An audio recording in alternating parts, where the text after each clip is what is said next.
Some brands offer you low finance, or cashback, or servicing. Renault don't do ors. We do ands.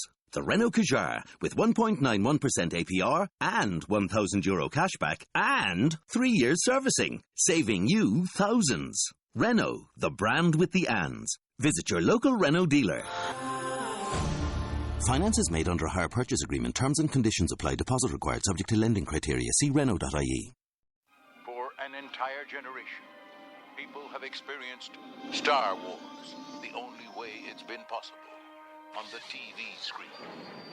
But if you've only seen it this way, you haven't seen it at all. This is the podcast you're looking for. We've been waiting for you.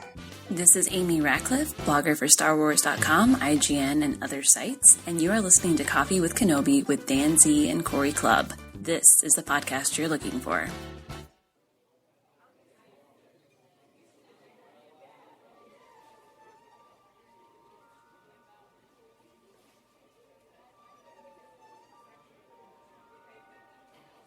Your insight serves you well.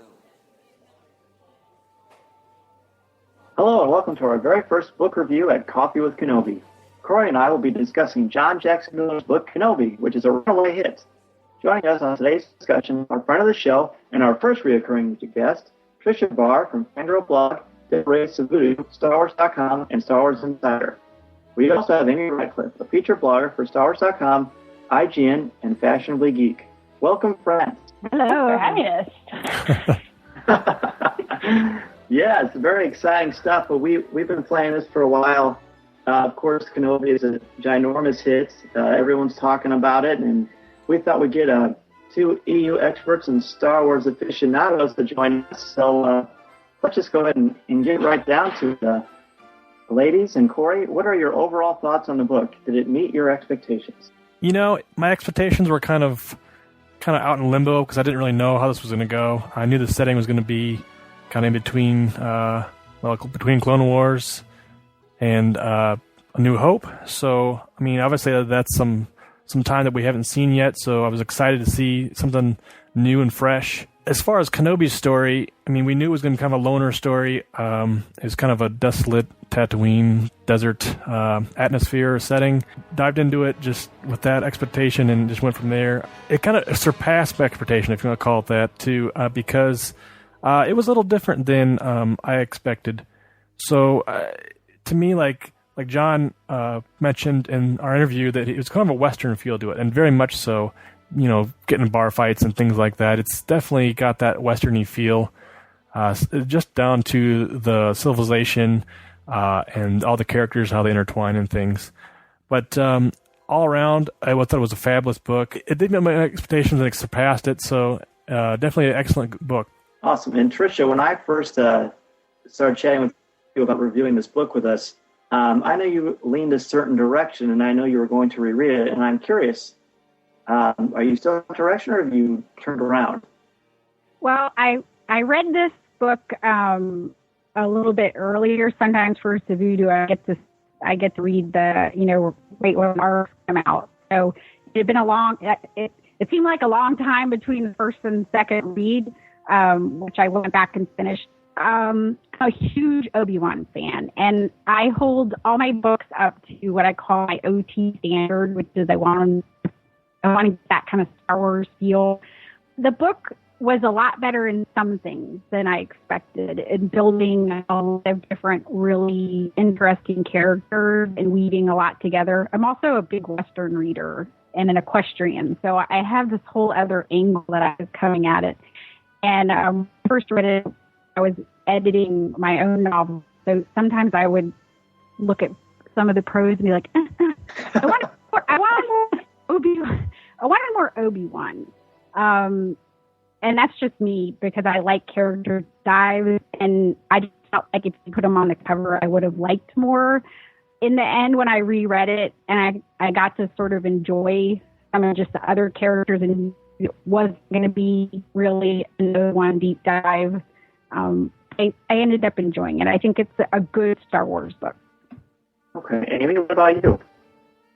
Well, I kind of went into it, not completely blind, because from the title of the book, you know that it's going to be about Obi-Wan, and I knew about the time period that it was set in, and I'm very curious. There are some Star Wars mysteries I want to always remain mysteries, but Obi-Wan's time on Tatooine is one of them. That's something that I would love to learn more about. So I went into it expecting that, and also I was a little concerned going in how they were going to tell such a small, kind of microscopic story and put it in the context of the big galaxy when we're used, the EU books I've read, which is far from all of them. I'm relatively new to the EU, but, people are on ships and they're flying around and they go all kinds of places and encounter even more people with, names that you're going to forget half the people they run into. So I was curious about that, how it would be handled. And I was pleasantly surprised to see how this kind of slice of life, Western style story work within, the bigger scope. Very cool. And I think for me, I just come off of reading Scoundrels, and I actually don't know what you or Amy think about Scoundrels. I liked it. I didn't love it. I had a high standard for Timothy Zahn. Kenobi comes out, and of course the name of our podcast and our website, and so we had high expectations for sure. And I read it, and I loved it. And I'm a book snob, I'm a book prude, and I'm not proud of that. Well, maybe I am a little bit. and I thought it was fantastic. And I think the biggest thing for me was I felt like, and maybe this is kind of jumping into our second question a little bit, I felt the voice, like you said, Tricia, about the OT standard. I was concerned about Obi-Wan's voice, and he met my expectations, except for one area, and that would be the meditation. Oh yeah, the meditations are. I don't know if you read the blog. I guess they were added in sort of as a comment from Jen Heddle. I saw that, and I'm glad they could have been, because I think without them, this book would have really struggled, because a lot of the comments you read from people were that it wasn't enough Kenobi based on what they saw. And I felt that he just didn't fit into the character, and the meditations are sort of strange to me, because we've seen the Jedi, we see how they are in the temple and how they're quiet and and it was sort of weird to have him talking out loud, working through it. And the time I really enjoyed the meditations was when James Arnold Taylor read it, because he sort of put some natural. Yes. I felt like he needed to just kind of let go and experiment more and feel the character and be a little Stover-esque in the writing in that part. And I cannot for anybody to that, but that's kind of like, I want to see those moments like in the Revenge of the Sith novelization when they're really in the character, and I never feel like the meditations got there, but they did at least let us have a journey. I went through and read them just by themselves, and they worked nicely as a journey to the theme line of where Obi-Wan was going. See, I thought the meditations, I agree with you about the purpose and the intention. I was excited to see a vulnerability of Kenobi, but I felt like this vulnerability, he let everything down, and I know that he's just was his mentor, Qui-Gon, but I feel like that was just a little bit off of how he might face his inner demons and his fears. I thought we'd see some more honesty from him. I felt like it was just, I don't know, maybe just a little too predictable. There is one moment when he faces his guilt and deals with that I thought was particularly strong towards the end. But overall, that was the only part that really moved the more for me. What about you, Amy? I really like the meditations, just because otherwise we would not have, like, that kind of peek into one's mind. I'm willing to give them some leeway, because if you think about where he is and what he's going through, I feel like in that time, it's a different Obi-Wan than we've ever seen on screen. He's, not the wise old man yet. He is not the kind of more brash, very slightly reckless in his Obi-Wan way that he was, during the Clone Wars. And he's just lost his best friend, his brother, and watched him do probably the worst possible thing he could do. And he's grappling with so much guilt that I feel like this is probably the most vulnerable he's felt in his whole life. So I can appreciate that aspect of it, and feel like that's why he's opening up so much. That said, it did have a bit of a forced, like, Dear Diary, today Yes, I did kind of feel to it. So that part I didn't love as much, but I appreciate what they were trying to do and convey by doing it. Sure, and the part that resonated for me was, and I have the I don't have the copy of the physical text in front of me. I have the online version, and this is the moment when he's thinking towards the end. He says, "It wasn't Palpatine alone who corrupted Anakin. Anakin had flaws of his own, flaws I failed to see that I didn't prepare him to deal with. But the Emperor played a role. I don't know if it would have been possible to isolate Anakin from his influence. I tried, but too late. Jabe is another story, I think. Another chance to get it right. I understand. I'm not here to find redemption, saving random youngsters from destruction. I'm not even here to atone, as Annalene did just earlier. I know I'm here for one reason, to protect Luke Skywalker." See, if it was all like that, I think that would have, I mean, I'm kind of belaboring the point a little bit, but that part I thought was beautifully done. I agree, and I think Amy hit it on the head where about the meditations were kind of like a Dear Diary thing, which I didn't like either. But like you guys said, too, I will agree with all of you that they weren't included in the book. It would be pretty dry, and you would feel like you're missing out on basically the main character.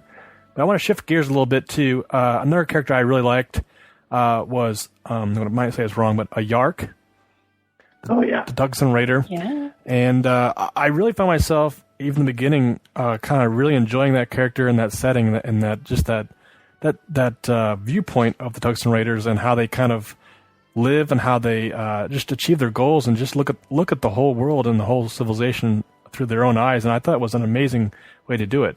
What did you guys think? Maybe it's a good time to reiterate that this is a spoiler-filled podcast. Yes. If you've not finished Kenobi, I would definitely suggest pausing it and finishing this book.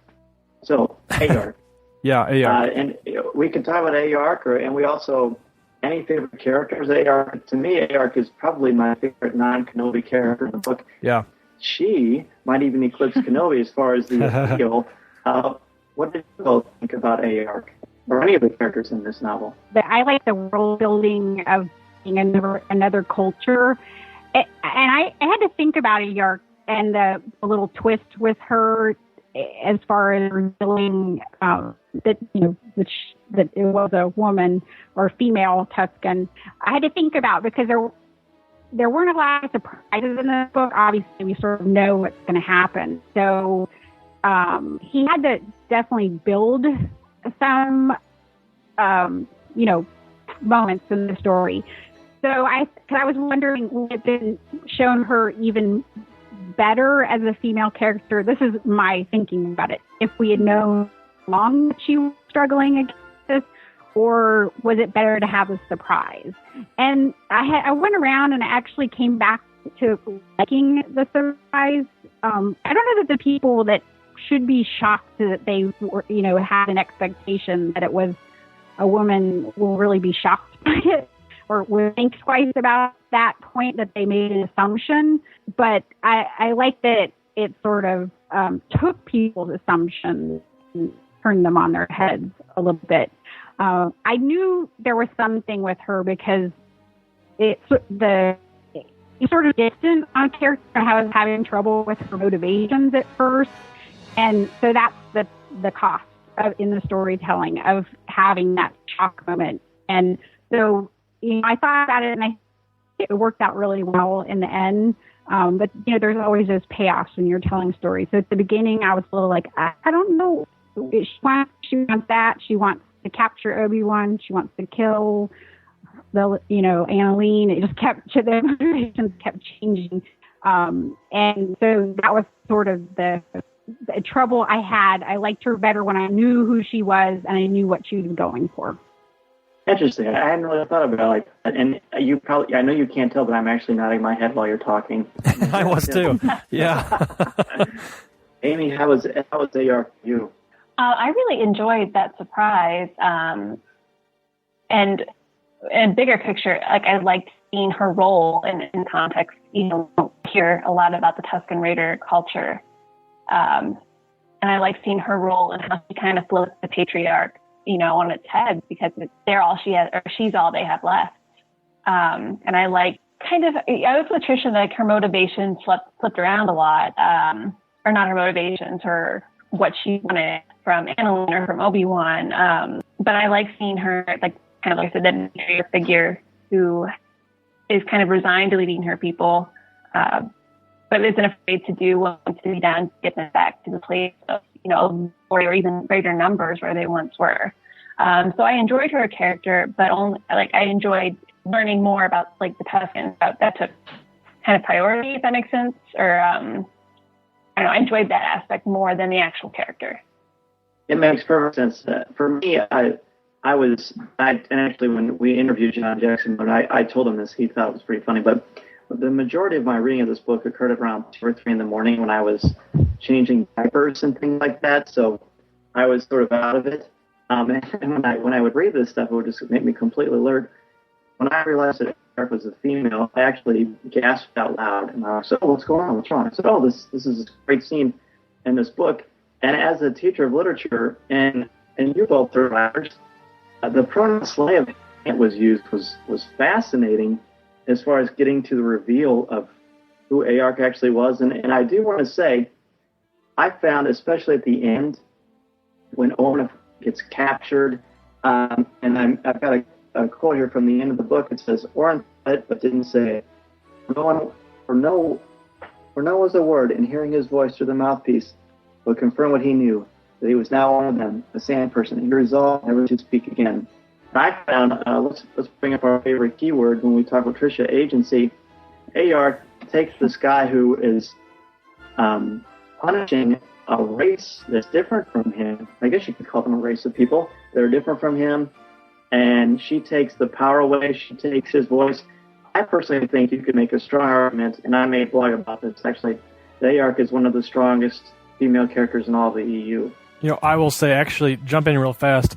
When I read that scene, I actually thought of Trish, and I thought, I can't wait to hear what she has to say. Right. Well, that's good. Well, that's the reason I sort of wondered, because she had that agency, and there's a neat twist because really her role was elevated because of the events of what happened with Anakin in Revenge of the Sith, right? That all sort of played in creating this sort of a neat tie thematically into Star Wars. And so that's why I thought, wow, she comes on really strong at the end, and would have been more effective if she was that kind of powerful all the way through the book. That's why I thought about the surprise, because she does show a lot of agency in the end, but it didn't really start really being effective until you get the surprise, which is, maybe we can go into Annalyn, because she was my favorite of the book. Mine too. Really? Yeah, but see, I like the Western characters. They always have these great female characters in the Westerns that I read. If I don't like where a character's going, I will put a book down and not go there. But Amy, why did you like her? Because let's see if it kind of fits what my thoughts were.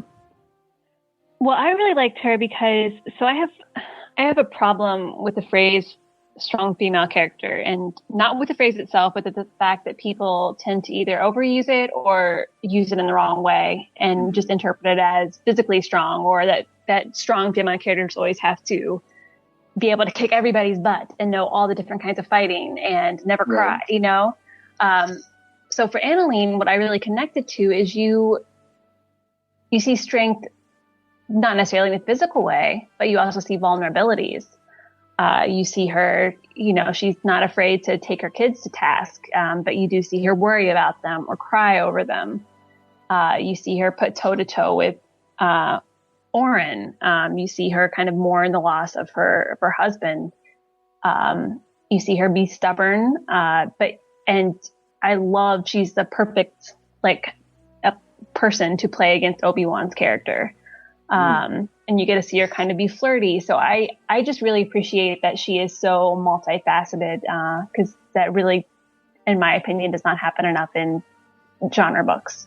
Oh, I agree. And you're right about, she hits all those things. And actually, that's one of the reasons why I like Aark as well. And I know we're talking about Annalyn now, but I think Aark shows some vulnerability too that you wouldn't expect from a mighty Tusken Raider. And I like what you said about strong female characters. Elizabeth Bennet is a strong female character, and she doesn't punch anybody, although I'm sure she thinks at first about hitting Mr. Darcy. I agree. I'm sure half the listeners are like, what? So anyway, go on, Annalene. Well, I'll jump in and say I agree with you, Amy, and I think she kind of threw Obi-Wan off a little bit too, just kind of like her character in general. She was a strong... she could kind of fend for herself, and she kind of didn't take crap, and I like that. And I liked the reaction Obi-Wan was getting from her as well on just meeting her and interacting with her and things like that. So I agree. Yeah, just like Amy said, you got to see her from all sides, and it wasn't, I mean, obviously she rode out and saved her daughter, so you see that she'll get in the thick of things, but you just saw like the things that she was strong about on a day-to-day basis. And I love that she didn't know Obi-Wan from anybody, and he was just somebody in there in the shop getting some stuff, and so she had a completely different rapport with Obi-Wan than anybody else had ever had. I really think, obviously his life has changed and he had been undercover at times, but here's this person who's just, it's just about getting by every day. And he's worried about this huge, epic, galactic, what he thinks kind of ending moment. And she's just like, yeah, my husband died. I have to feed my kids. I got to go on. I gave up my dreams, but I'm just going to keep doing this and get through. And that's why I liked her. Well, she's like one of the things I think I like so much about her is that she's the strong single parent that takes what life comes her way and still manages to juggle 1,000 different things and come out smiling. And then this handsome Jedi strolls in with a beard, and she's all in his business because, hey, he's Obi-Wan Kenobi. I was thinking about Obi-Wan's beard. No. Wow. Probably a lot of sand in it, I would guess. Probably. Oh, it that's gets everywhere. Oh, sand. I was going to say I very much like the interaction she has with her customers, that even the way she deals with the lady who doesn't remember her every day and is always asking silly questions. Just like even those kind of little interactions that she does tells you a lot about who she is, and that she just a person who cares. Like a really, and I like that kind of frontier woman. I don't know. I really enjoyed her. Well, and Amy, you mentioned something earlier, I believe, about the ancillary characters, the side characters in this. And Annalene had the potential to just be someone that you would just acknowledge and just move along. But she sticks with you. And I think, in fact, if there was a sequel, the way it ended up, it might be tricky. But I think she's a character that people will want to hear more about. I would. Yeah. I want to see her adventures on her little safari or whatever she's going to end up there. That was sort of that moment at the end where you're like, oh, wow, could be in a bad place even. Yes. Yes. Yeah. Please, like, Alderaan. Yes. It was like, oh, yay. Oh. You see a bright light, go away. Well, that was sort of, I enjoy stories that will let me kind of make up more adventures. And so I devised in this, one night I was thinking, well, she went to Alderaan, but then she was off studying, some random beast on some other planet, and when that all happened, and she had her kids with her, and it was great. Yes, I like your version. That's what I choose to that believe. would be much better. But I was like, ooh, that was bittersweet. and I think I heard him say that when he wrote that, he knew that was going to cause that sort of reaction. And just the fact that we're talking about it and care about that character as much as we do, that's definitely a strong statement.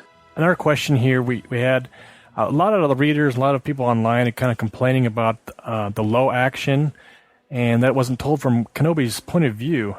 Does that harm or help the narrative? What do you guys think?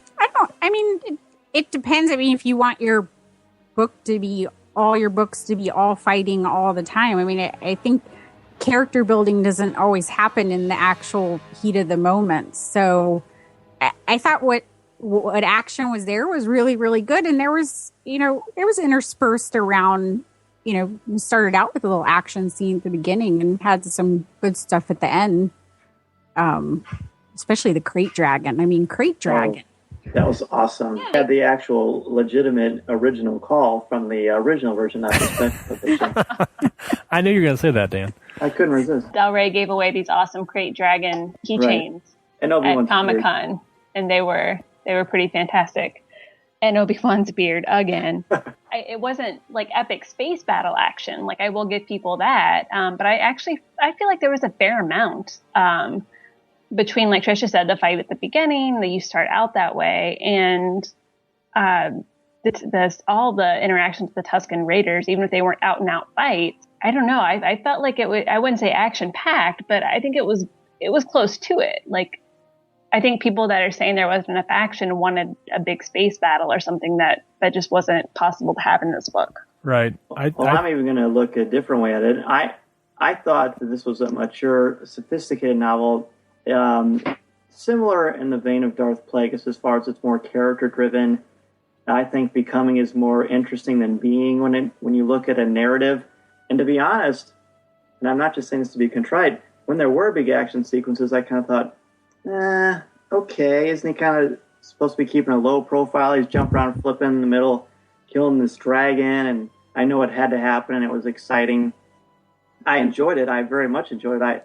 I would love if they made an animated version of this, or even if they made one of the spin-offs like this.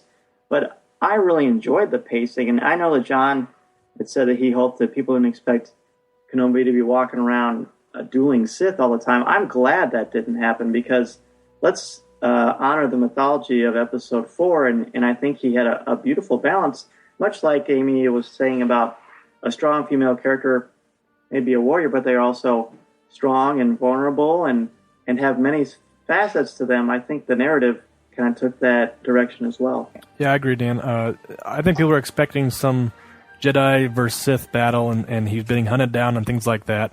I think as far as the narrative went and the setting that John had basically put together for Tatooine and Settlers, it didn't need a whole bunch of action, and the action he did give us was relative to the landscape. So I think it worked out very well.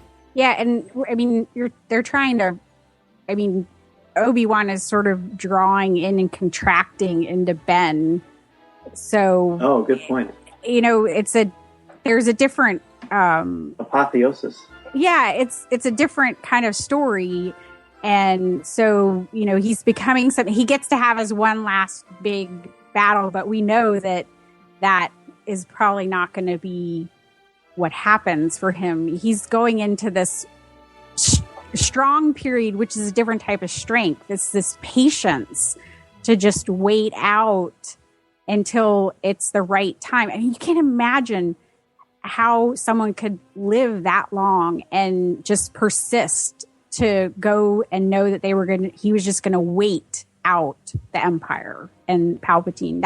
That's how the Sith had overcome them. They had just waited them out and played them, and the Jedi were going to do a similar thing. They knew they had to be patient, like the Sith had been, in getting things to come back around their way. So, that there's action in this. It's not going to be these big set pieces. It's just a moment where he's going to transition and let go of the Obi-Wan that he was and become Ben. That's sort of that moment where he's reborn with the dragon, if you could even take it that symbolically. Sure. And yeah. I mean, it's hard to beat out of you you've been doing your entire life anyway. You couldn't turn a blind eye. So do you think there's a need for a sequel to this? I mean, I know people will want them, but as far as serving the story, is it possible to put a sequel to Kenobi and still have a natural progression to Episode 4? In my opinion, I don't think so.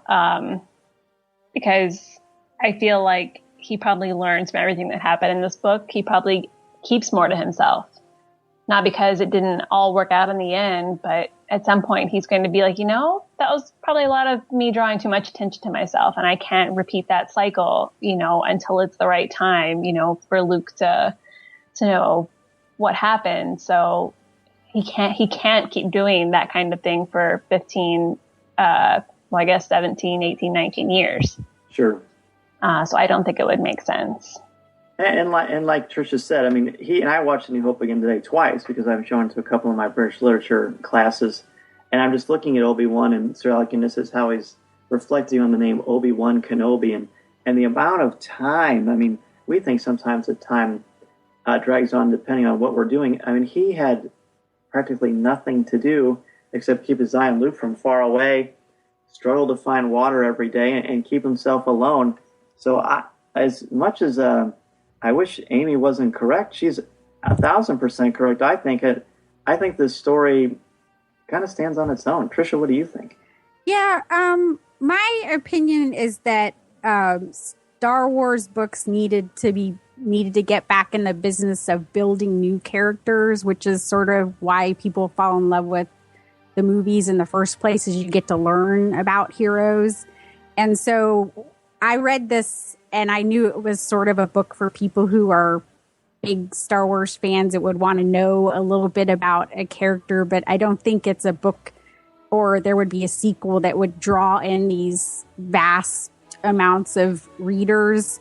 It's kind of a niche book, and people that really like the character. And I think, didn't he go pretty far in the character showdown for March Madness, Obi-Wan? I think he was more popular than people thought he was. Wasn't he top 4?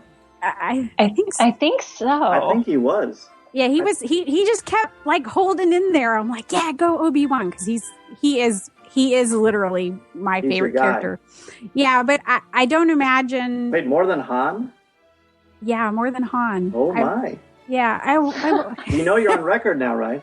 I know I'm on record. I think I said that during the madness part, but I think that anything else, I like I said, I imagined what would happen to Annalene, so it would be a happy ending for her. But I still think that we have to jump like out of this era where we know the inevitable to get some exciting new adventure. So, down the road, I think it was a neat kind of interstitial kind of story between the movies, but I don't see anything out of it. And I don't even think if they did a Kenobi movie, which honestly I would like fall over and hand them my money. Let's do a Kickstarter. Here, give me my money now.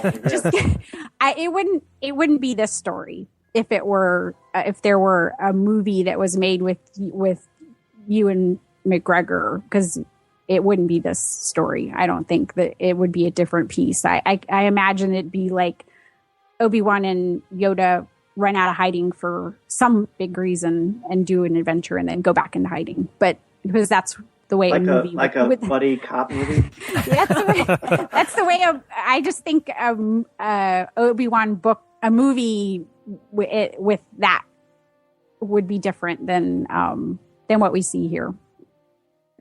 I think. Corey, what do you think? Yeah, as far as a sequel for me, I think this book stands alone so well, and like you guys said, it builds such great characters. And I'd hate to see a sequel kind of. Well, I wouldn't mind seeing an offshoot of some of the characters to see what happens, but it would be difficult to write a sequel to that would be just as good as this. But I don't think it's needed. But if they'd make the movie, it'd be a lot of fun. Well, and I think the A-arc reveal, it wouldn't be like a M. Night Shyamalan reveal. I think the fact that he never used pronouns, and I've heard him talk about this too, I'm sure you all have, I think that builds to the strength of the big reveal of that character. I can't get off the A-arc topic. She was my favorite part of the book, hands down. I think that would be tricky to do on the silver screen. Interesting. And now it's, I don't know. I agree with all of us that it probably doesn't need a sequel, but these are the kind of stories that I enjoy. In fact, I would love to see more stuff between Empire and Jedi. I know they already covered that with Shadows of the Empire, one of my all-time faves. But I like this kind of stuff. I think that a lot of people are worried about the mystery. People don't want to know about Yoda's backstory, and that's fine. That's fine.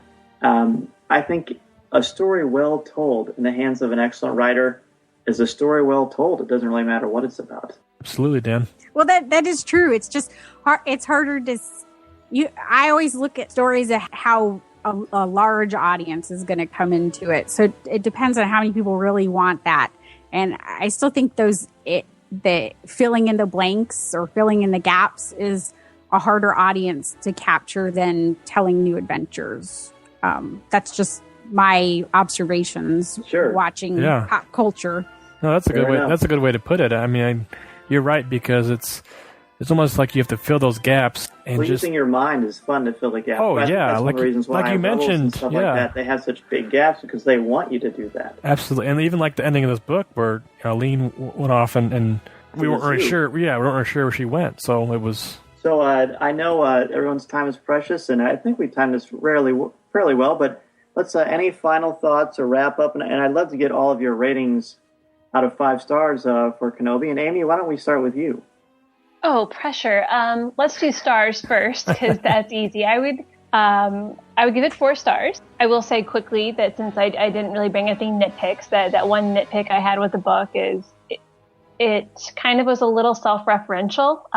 Like I feel like it called back to kind of Yoda sayings, like just a couple times too many. Like the first season of Clone Wars would do on occasion. Yeah, and like Agents of S.H.I.E.L.D. is doing right now. Oh, I don't know if you watch it. It's just in my mouth. That's a name drop city, so it's not that bad, but it does have that feeling of I'm like, okay, like I see what you're going for, but overall, I really enjoyed it. I really liked here is a look at this small but very important corner of the galaxy and an everyday story that, sure, there are overtones of the Empire.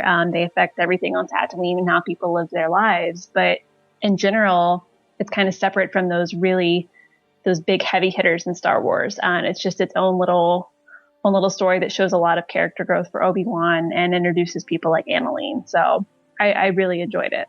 And you made me think of something, Amy, with your last insightful comments. And that was, were you hoping that during some of these different things, like when Obi-Wan first sees stormtroopers, were you hoping for more of his slowly getting to know more about Darth Vader? Because that really wasn't addressed. No, because I felt like it was a little too soon.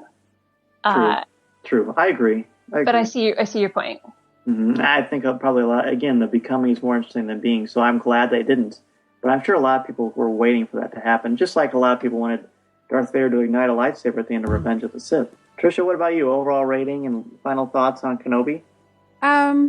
This is I have to do the math now because I do out of 10. So I'd say this is a 7 out of 10. So what's that? A 3.5 out of 5. This is 3.75. 3.75. It's a good Star Wars read. I think there's a lot of really nice details, especially for people who enjoyed the movies and like Obi-Wan.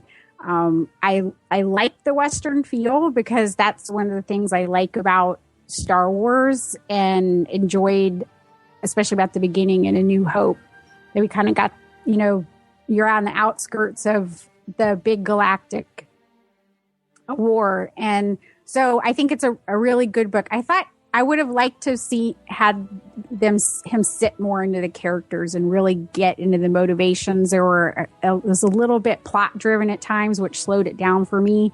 But it's a very good Star Wars read. So it's basically if they would have put a little more directive into, and I don't blame John Jackson Miller for this at all, maybe a little more directive into the meditations, would that have fleshed it out a little bit more for you? No, John Jackson Miller started as comics and he moved into prose. True. So I wrote Knight Errant. I struggled with because I felt like he likes to do the travelogue where Care Holt travels through and he shows you all these different things happening. And so Obi-Wan was that same sort of figure in this book. He sort of moves through the story and you see the world that he's exposing. So it's a same style. And so I don't think he always sits into the characters and really gets us. Again, like I said, I had trouble with our Yark, with her motivations at the beginning. I just didn't feel like I felt who she was. And I thought Oren was a little bit, at first I had trouble with him too, which you're trying to be kind of, discreet about it because you want to have a reveal, but at the same time, I didn't. Sometimes I felt like it was a little bit like, well, this is what I'm going to do with the plot, and that'll show the characters where they are. But I didn't always feel that from the characters. So just sort of dropped out of nowhere. Yeah, some of the stuff. Yeah, like I thought there was one scene when she ran to take the speeder and crashed it. I kept thinking, well, she crashed this because he needs it later on. I felt like that was something that was in there. And then, so like those type of things, when you see them and you go, I feel like that was just in there so that something could happen later. That's where I say I don't feel like could have sat into it and kind of woven that in a little bit better and had a little bit tighter of a story. So. There were certain conceits like that. I agree. I think that's why, again, the AR thing threw me is I thought, something that's not predictable. That's good. Because sometimes we run into that a little bit. It'd be interesting how, if we were doing this roundtable on Razor's Edge, what you all thought about that. But that might be a show for another time. Corey, your final thoughts on Kenobi? Yeah, I think it's a good book. Like you guys said, it's a good book for fans of the character to pick up and get to know new characters. It's a good start-off point for fans who have never read EU books, I think. I agree with that. I mean, it's a simple book to pick up, and you're not worried about have to catch up on anything, and you can kind of dive in. Even after watching Clone Wars, it kind of is a nice jump in and kind of pick up where Kenobi is at. But all in all, I'd say it's 4.5 out of 5. I really enjoyed the setting, and I enjoyed the Western feel of it all. It was something really different, other than other Star Wars novels. I liked the characters a lot. The character building was done well. I was missing a couple of things as far as, I mean, like you guys said, it was. I liked the meditations, but I feel like I could have used a little more Kenobi in general. But the plot was a little bit predictable. It reminded me of like basically a Western film where you've got your ranchers, you've got the ex-lawman who comes in the city and kind of rounds the rascals up, and he kind of takes care of business. In the end, everybody gets their due, and everybody gets their comeuppance, and the bad guy always gets that that crazy weird death, buried alive, or a snake down his throat or something. So that kind of it reminds me of a Western like that. So it was really well done. Snake down his throat. What are you watching? I have that came into my head. I don't even know if that's true. Oh my, that's a good one though. That's going to be in his next book. Yeah, there you go. Oh man, I give it 4.5 out of 5 as well. I didn't expect I would rate it as high as I did. Actually, originally, Tricia, I was going to do a 10 too, and I probably would have given it an 8 if I did it out of 10. So it's a 4.5 out of 5. I already mentioned how much I enjoyed the AR character and what a surprise that was for me. And I haven't read as much EU as the rest of you probably have. I've read my fair share, but not as much as the rest of you. So I think that was a nice twist for me. I tend to gravitate more towards prequel trilogy, expanded universe, because I hold the original trilogy so sacrosanct. So maybe you can give me certain recommendations that will help level the playing field for me. But I enjoyed it. It was character driven. The action was there when it needed to be. I just enjoyed seeing more about Obi-Wan Kenobi, and it fleshed out his character just a little bit more. So overall, I was very excited. It's nice to have books that you have such high expectations for, and for me, it met my considerably high expectations. So that will certainly do it for our first book review of John Jackson Miller's Kenobi. We want to thank Tricia Barr and Amy Ratcliffe so much for being our esteemed guests, and ladies, we really appreciate you coming on and sharing your insights with us. It's always good to get an intelligent perspective, and so we really appreciate it. Appreciate that you had us on. Absolutely, we will certainly do something like this again soon if you're both willing, because George Lucas willing, there will be a lot more expanded universe books on the horizon. So thank you again, Tricia and Amy, so much for your time. Thanks, guys. Appreciate you having you on. And is there anything you guys want to plug out there for people to get in touch with you, possibly your website or blogs? I am at fangirlblog.com. That's for Tricia. And at Fangirl Cantina on Twitter. And Assembly of Geeks. Oh, yeah. Oh, yes. I'm Amy Geek on Twitter, Amy_Geek. My blog is geekwithcurves.com, and I post links to all my stuff there. And if I could say, brag on our guests, sometimes the Star Wars universe and fandom and the people in the Star Wars media are very busy people that have a lot going on. And Tricia and Amy, every time I've made a comment or responded to something, they always respond back, and I think that I appreciate that a lot, and that is one of the reasons why the Star Wars fan base is so strong, because there are good people out there who know that everybody has a voice, so I appreciate that. Well, thank you. Well, very good, guys. Thank you very much again, and I look forward to talking more. Yes, thank you, ladies, very much. Thank you. Thank you.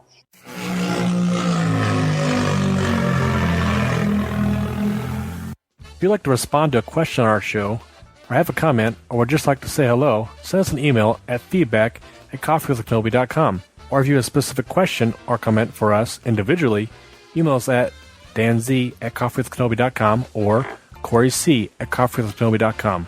Or visit us on the web at coffeewithkenobi.com and click on the Contact Us section, or comment on one of the stories featured on the site. If you enjoy a show, please write a review on iTunes. You can like the show on Facebook at facebook.com/coffeewithkenobi, as well as keep up to date on our Twitter feed at twitter.com/coffeewithkenobi. If you enjoy the jazz music, download the album Eye to Eye by Steve Torok on iTunes. Give the evacuation code signal. Don't forget to send us your comments and opinions on our topic for show number 7, The Role and Rights of Fandom. This is the podcast you're looking for. This podcast is not endorsed by the Walt Disney Company or Lucasfilm Limited and is intended for entertainment and informational purposes only. The official Star Wars website can be found at www.starwars.com. Star Wars, all names and sounds, and any other Star Wars-related items are registered trademarks and or copyrights of Disney or their respective trademark and copyright holders. All original content of this podcast is the intellectual property of Coffee with Kenobi unless otherwise indicated. There's no one here. Move along. Move along.